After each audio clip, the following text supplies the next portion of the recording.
One of the experiences that I had that was considered a symptom was being in a room and being convinced everyone is staring at me. So a little bit nervous, you have to bear with me. But I really want to thank INTAR, great organizing, bringing everybody together, incredible networking, incredible connections, incredible relationships that I've made, other people have made through INTAR. I want to thank all the advocates, researchers, policymakers, professionals, family members, the interested public, all for coming here. And I especially want to thank the consumer, survivor, ex-patient, service user, people with lived experience, people with mental disabilities, people with psychiatric disabilities, people who've been through extreme states, people with psychosocial disabilities, mad people, trauma survivors, voice hearers, none of the above, and anyone that I left out.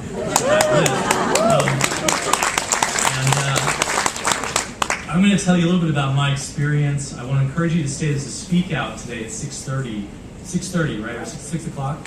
And I want to encourage you to stay and stick around for that as well.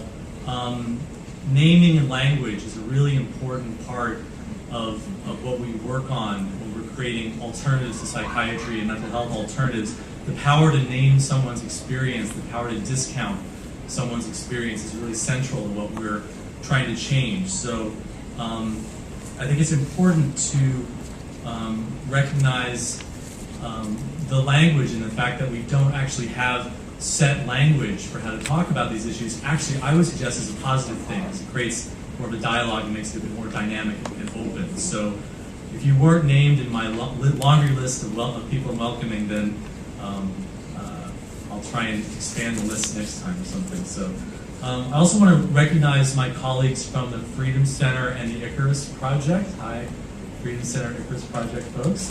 Yeah, exactly. And I couldn't be doing the work that I'm doing without the support, the community, the intimacy, the friendship, the connection, the companionship of my colleagues at the Freedom Center and the Icarus Project. So I really want to recognize them. My talk this morning, my talk now is why do we need alternatives?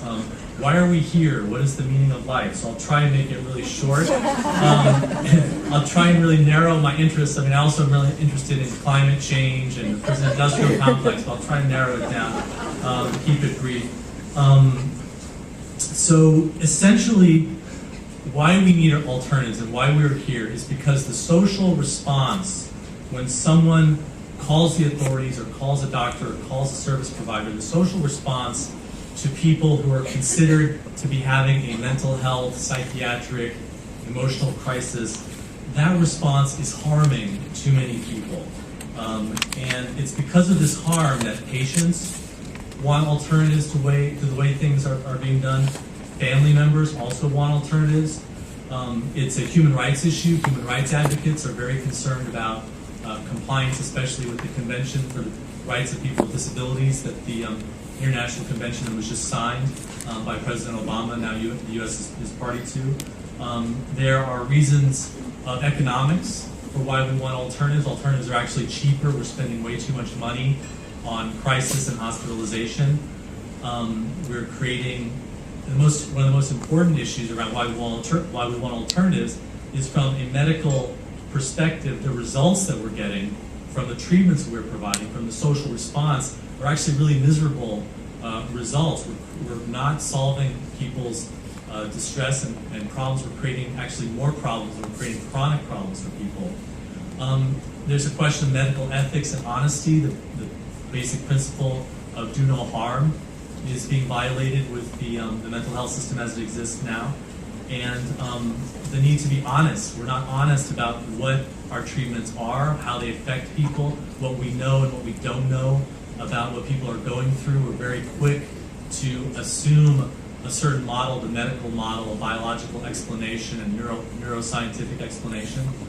And also I would suggest that one of the reasons that we need alternatives is because of the vision of human potential, that people who are actually in crisis, who are suffering, are often some of the most sensitive, vulnerable, and potentially creative people in our community. And so if we can tap into that, that would be a really valuable thing. And I believe that the kind of alternatives that we're talking about in this conference can really benefit the entire community, and that it's not about an early diagnosis of a disorder, but prevention. If we can help people before they reach that extreme point, then the kinds of alternatives that all of us need, learning about sleep, for example, improving our connections, improving our communication with each other, dealing with problems in the family, that's the kind of thing that's going to benefit the whole family, the whole community.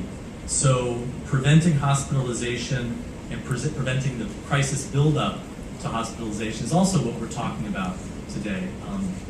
So alternatives to what? And I said harm. The alternatives that we're creating are alternatives to different kinds of harm that the existing social response creates. That's harm that comes from hospitalization, harm that comes from diagnosis, harm that comes from medications, and harm that comes from the use of coercion in all those contexts. And absolutely, to be honest, I'm a very strong believer in validating people's subjective reality. Not everyone is going to be harmed by the mental health system. That is not the claim of this conference or a claim that I make. What I think is absolutely undeniable is that many, many people are harmed. And if you have any kind of reasonable, compassionate assessment of the current array of treatments that we're offering to people, too many people are harmed, and so therefore the treatments have to be changed. So even if people are satisfied with the treatments that they've gotten, if you offer them alternatives, if you say, hey, wouldn't it have been nice to get some treatment outside of the hospital, or would you have considered alternative to medication, most of the people I've talked to will say yes. So we're talking about a problem that is actually, and I don't have enough time to get into the larger issues of the health system as a whole, but we're talking about a larger phenomenon that takes place in the medical care system, especially in the U.S. medical system, which is iatrogenic harm. It's harm caused by treatments themselves. This is recognized in the medical literature that it's iatrogenic harm. And it turns out that not only do we know that our medical system is broken to the tune of waste of $800 billion a year, which is very hard to wrap your mind around, but that's a lot of money, $800 billion a year of waste in our medical system in the United States. But we're also talking about harm caused by the medical system to the extent that the medical system in the United States itself is one of the leading causes of death in this country. It exceeds all auto crashes, all wars, all murders. So the question of iatrogenic harm in mental health is part of a larger problem and a larger discussion.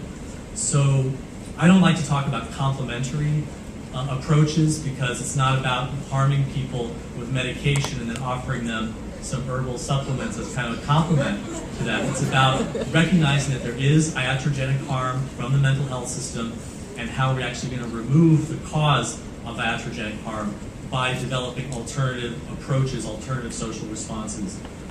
One of the things that we're facing in the mental health system today is that a lot of the people who are in the mental health system are essentially there because the mental health system has become a custodian for people who are harmed by the mental health system. All the people who are institutionalized for years and years become socialized into that dependent role, and then are need caretaking and are provided for in a community context, basically because of the damage that was done by the mental health care that they've received.